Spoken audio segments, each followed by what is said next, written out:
tema da nossa mensagem nessa manhã é servindo como Jesus serviu. Esse é o nosso objetivo. E o texto da nossa mensagem é 1 Coríntios, capítulo 11, versículo 1. Uma parte dele que diz o seguinte: sede meus imitadores, como também eu sou de Cristo. Sede meus imitadores, como também eu sou de Cristo. A palavra de Deus, ela orienta aos cristãos, e desde o início do Novo Testamento até o final, lá no livro de Apocalipse, nós vamos ver várias orientações no sentido em que nós precisamos imitar a vida de Jesus na terra. Aliás, um dos motivos pelos quais Jesus veio à terra, o motivo principal, obviamente, foi nos dar a salvação, mas ele também veio como um exemplo daquilo que nós precisamos viver, da forma que nós precisamos agir como cristãos, como homens e mulheres de Deus. E por isso nós precisamos imitá-lo na medida do possível, naquilo que for possível. É claro que em algumas coisas nós não vamos conseguir imitá-lo, né? Dificilmente algum de nós aqui vai fazer um morto depois de 4 dias levantar de um túmulo, mas existem coisas que nós podemos fazer, e principalmente no que diz respeito ao nosso comportamento. E aqui só fazendo um adendo, se Jesus quiser usar qualquer um de nós também para fazer isso, Ele fará, né? Porque para Deus não há impossíveis, para Deus não há nada que não possa ser feito. Mas principalmente no que diz respeito ao nosso comportamento, ao nosso dia a dia, à nossa caminhada na vida. Eu poderia citar vários exemplos, né? De características de Cristo que deveriam ser vividas, que devem ser vividas por nós. Por exemplo, a sua humildade, a sua devoção, o amor que ele demonstra e demonstrou durante os anos que viveu na terra, a sua integridade moral também é algo que nós precisamos espelhar para a nossa vida, a sua dedicação, a forma como Jesus era dedicado naquilo que fazia, e tantas outras qualidades nós poderíamos demonstrar aqui nesta manhã e trazer uma reflexão focada em qualquer uma delas, para que nós pudéssemos então partir para podermos fazer os ajustes na nossa vida que devem ser feitos a fim de que nós nos encaixemos dentro destes padrões. Mas nesta manhã eu quero destacar uma qualidade de Cristo, uma ação de Cristo, uma forma que Ele tinha de viver, que todos nós não podemos deixar de ter. E Mateus capítulo 20, versículo 28, pelas palavras do próprio Cristo, nós vamos ver exatamente ao que me refiro. Ele diz o seguinte: a atitude de vocês deve ser igual à minha. E isso nós sabemos, acabei de falar sobre isso. Porque eu, o Messias, não vim para ser servido, mas para servir e dar a minha vida por muitos. Olha a palavra de Jesus. Olha o exemplo que Ele nos deixa, olha só o que Ele nos ensina nesta manhã maravilhosa a respeito de algo que precisamos espelhar-nos nele e vivermos. Diz respeito ao serviço. Não vim para ser servido, disse Jesus, mas para servir e dar a minha vida por muitos.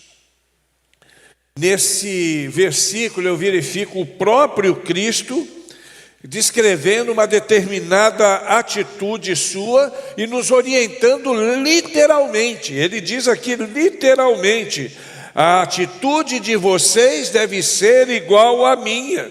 E se refere ao serviço, se refere ao servir o próximo, se refere ao nosso ministério. E quando nós falamos em ministério, muitas pessoas entendem ministério como algo assim religioso, né? Então o ministério é algo religioso. Não, o ministério é serviço.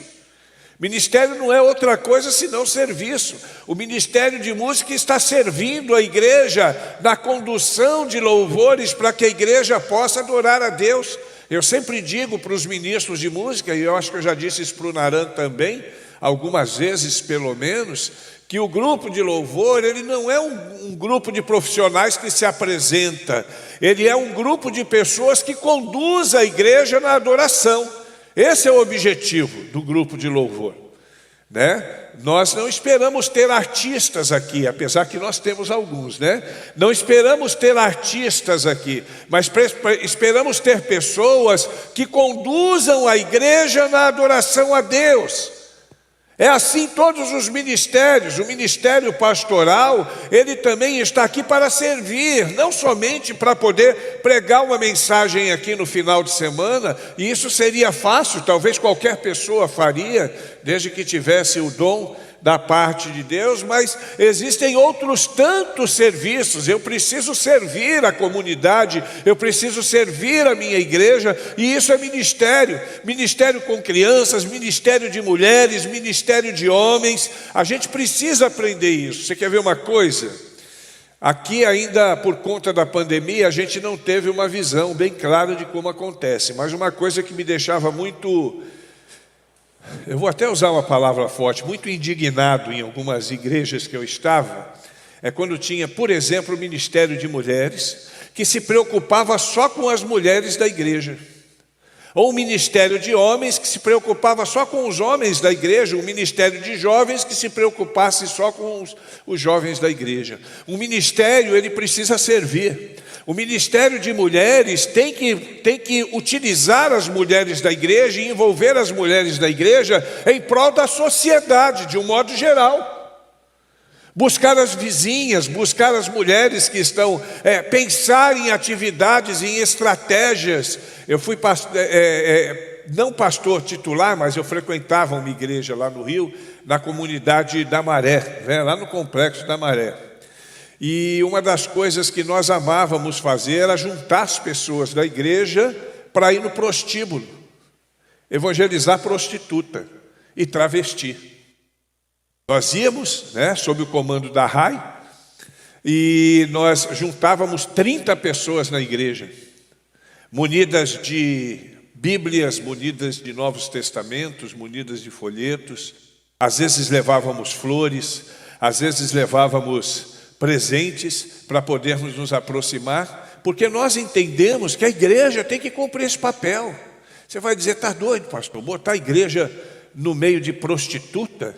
Uai, Jesus andava no meio de pecadores, por que eu quero me esquivar disso agora? Você entende isso? Era o serviço que era prestado e deu frutos. Nós ficamos 1 ano mais ou menos com esse ministério, porque foi o tempo em que eu saí daquela igreja e fui para outro lugar. Deixamos 2 pequenos grupos funcionando dentro do prostíbulo. E tem mulheres que foram alcançadas naquele projeto que hoje cantam no coral de uma igreja lá do Rio de Janeiro. Deus é bom, sua misericórdia é grande. Nós precisamos entender, nós precisamos aprender a servir como Jesus. Jesus faria a mesma coisa, talvez não usasse as mesmas estratégias que nós usamos, mas ele não se esquivou de estar com mulheres de má fama, de estar com ladrões, de estar com pessoas pecadores, ao ponto dos religiosos daquela época olharem para ele e falar: esse camarada aí, vocês estão dizendo que é mestre, eu vejo ele andando com pecadores, com pessoas de má fama, porque ele entendia exatamente o que é servir, e nós precisamos entender também. Quem é salvo aqui, diga amém. Nós somos salvos por quê? Pela graça de Jesus. Quantas pessoas lá fora ainda não foram alcançadas pela graça? Qual o nosso papel? Levar a graça a essas pessoas. E eu preciso aprender a servir como Jesus. Mas para aprender a servir como Jesus, existem algumas coisas que eu preciso ajustar na minha vida. Você também, provavelmente, algumas coisas precisam ser ajustadas. E eu quero citar pelo menos 4 aqui, para que a gente possa olhar para dentro de nós e perceber se cabe na nossa vida. Às vezes a gente fala alguma coisa aqui, e aquilo que a gente fala aqui não quer dizer que tudo que a gente fala aqui se aplica literalmente à sua vida. Pode ser que não. Agora, de uma coisa eu tenho certeza: se Deus nos orienta a trazer uma palavra nessa direção, é porque Ele quer de fato fazer ajustes na vida de alguns de nós em alguma dessas áreas. Vocês concordam ou não? Então vamos lá. Em primeiro lugar, para servir, eu preciso aprender que para servir, eu tenho que estar sempre disponível, como Jesus sempre esteve disponível. Eu preciso estar disponível para servir. Preste atenção nisso. Eu tenho que ter disponibilidade. Em Mateus 20, 30, 32, nós vemos um caso que nos demonstra essa disponibilidade de Cristo. 2 cegos puseram-se a gritar: Senhor, filho de Davi, tem misericórdia de nós. E Jesus, parando, chamou-os e perguntou-lhes: o que querem que eu lhe faça? Olha que Jesus estava numa situação, ele estava numa missão, ele estava numa caminhada. 2 cegos o chamaram e ele prontamente parou e chamou aqueles homens para que pudesse servi-los. Será que nós também temos essa disponibilidade? Será que nós estamos prontos para servir as pessoas que carecem do nosso cuidado, da nossa atenção? Às vezes, 1 minuto de disponibilidade, uma situação, um momento de disponibilidade nosso faz toda a diferença. Eu estava atendendo uma pessoa aqui na cidade, e não há dificuldade de falar o nome dele não, Mauro, eu não sei quantos conhecem aqui. Quem bem conhece o Mauro é a irmã Glória, que deve estar nos assistindo, e foi quem me apresentou a ele. É uma pessoa alcoolista, de nível elevado. Tanto é que ele nem vive com os pais, né? Estava numa situação difícil, tentamos atendê-lo algumas vezes, ele se esquivou, até que essa semana passada, um dia ele veio aqui na igreja atrás de mim. Estava todo machucado, ferido, disse que tinha tido uma convulsão, inclusive ele falou: eu tive uma contusão. Falei: tá certo. Aí eu entendi que era uma convulsão, né? Por causa do álcool. Aí então eu me disponibilizei, eu estava fazendo alguma coisa na igreja, eu deixei de fazer o que eu estava fazendo, botei ele no carro, levei no médico, depois levei no psiquiatra. Lá no psiquiatra ele foi atendido, e naquele momento em que ele foi atendido, nós pegamos uma prescrição, providenciamos o remédio para ele, o medicamento para ele, e o Maurivan, naquele mesmo dia eu consegui uma vaga de internação para ele, num local, em Porto Seguro, e ele está lá internado, cuidando da sua dificuldade, tudo bom? Cuidando da sua dificuldade. Nós acreditamos que a igreja precisa estar disponível nesse nível. Se naquele momento eu dissesse para ele, olhando um cara todo mal vestido, né? Mal cheiroso, naquele dia eu acho que ele tinha alguns dias já que ele estava numa situação difícil, todo quebrado, meio bêbado ainda.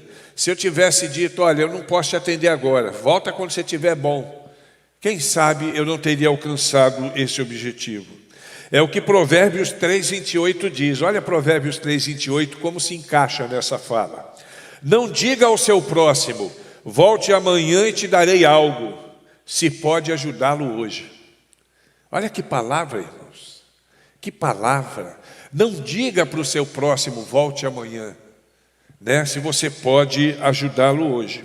Então nós precisamos, como Jesus, estarmos disponíveis para poder ajudar, porque essa disponibilidade pode fazer toda a diferença na vida de uma pessoa. Pode fazer toda a diferença na vida de alguém que de repente está pensando até em se suicidar. E às vezes a falta de disponibilidade, que seria uma última chance que Deus está dando para aquela pessoa, a falta dela poderia levar aquela pessoa a um suicídio. Precisamos prestar atenção. Segunda coisa que eu preciso aprender quando eu quero servir como Jesus serviu, é aprender que eu preciso servir com alegria e gratidão. Eu preciso ter alegria naquilo que eu faço, eu preciso ter gratidão por aquilo que eu faço.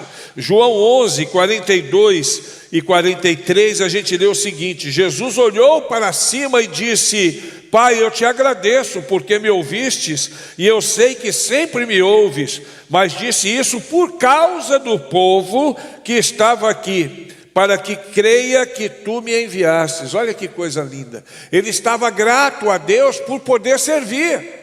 Ele estava grato a Deus por poder ser uma ferramenta nas mãos de Deus ali naquele momento. Jesus homem, que também é Deus, mas estava disponível e estava grato por causa daquilo. É o que nos diz o Salmo 100, no versículo 2, tão conhecido de todos nós: servir ao Senhor com alegria. Tenha alegria em servir. Você não pode servir com o coração amargurado. Você tem que servir com alegria, entendendo que Deus está dando a você a oportunidade de ser bênção na vida de alguém. E a palavra de Deus é clara, ela diz o seguinte: é dando que se recebe. É melhor dar do que receber. É dando que se recebe.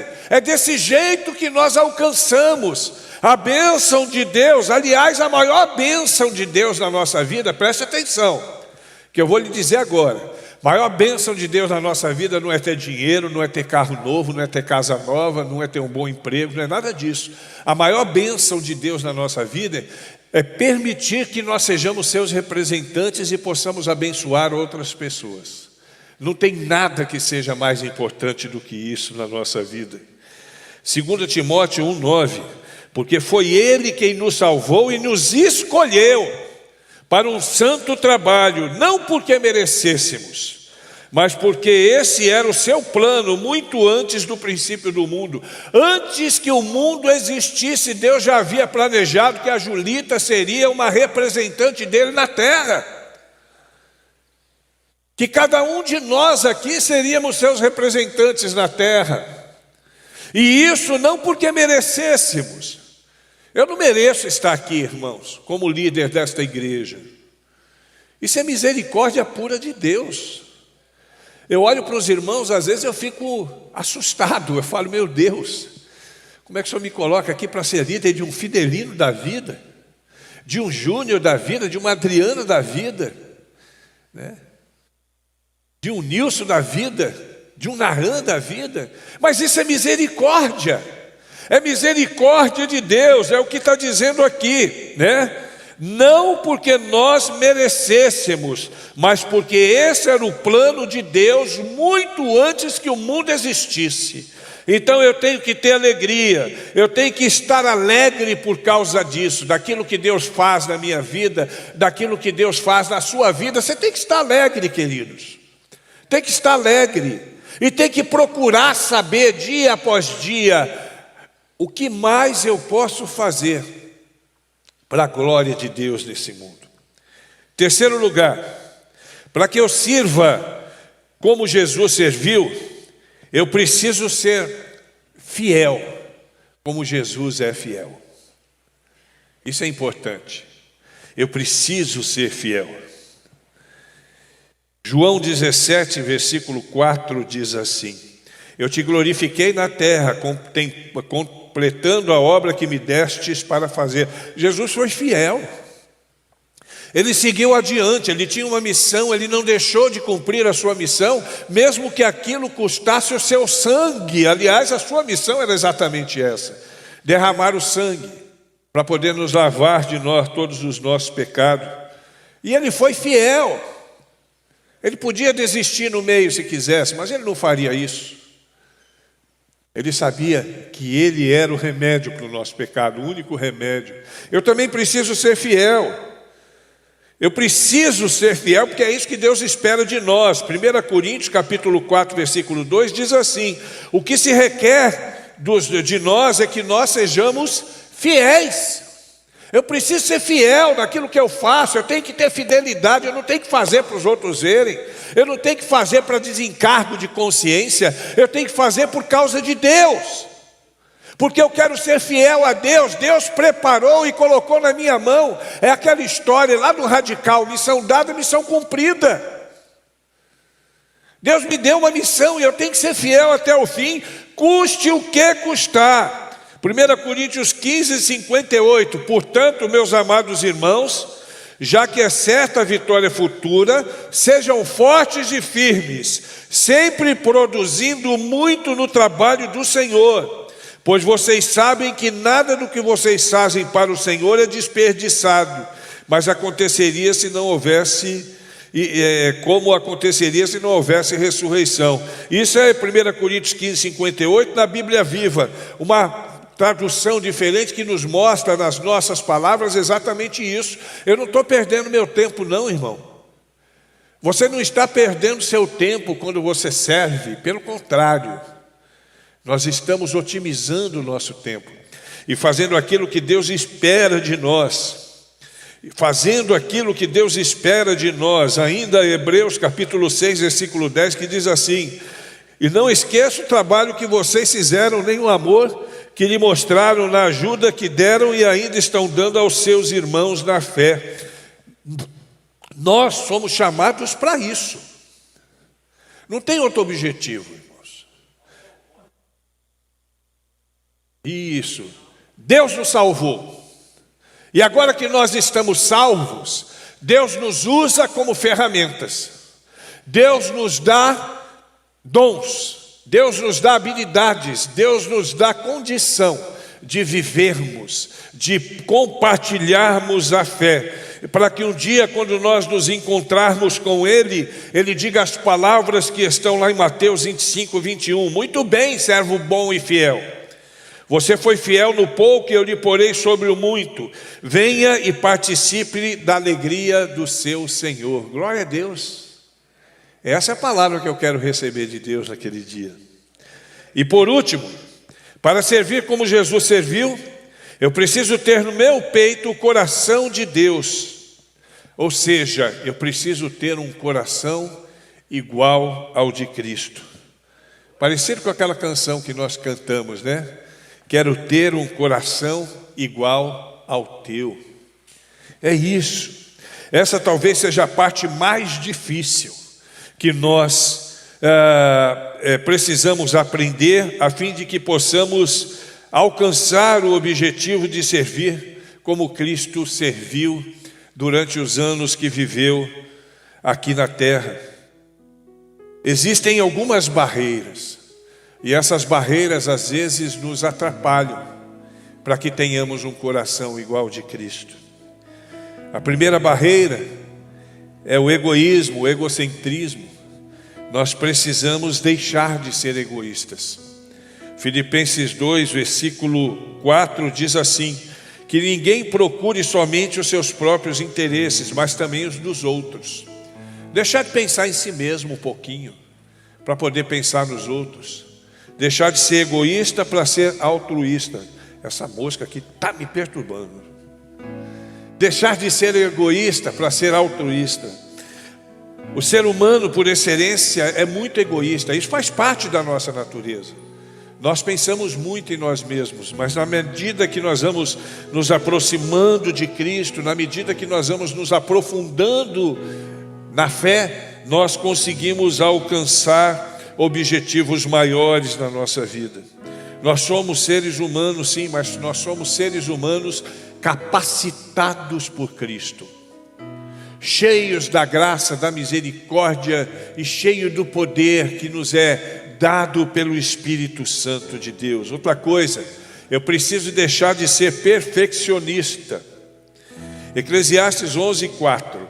Se você esperar que tudo fique normal, jamais fará qualquer coisa. Tem gente que só quer fazer alguma coisa se tiver 100% dentro do padrão dele. É o perfeccionista. Eu tenho que deixar de ser perfeccionista. Eu tenho que fazer as coisas certas.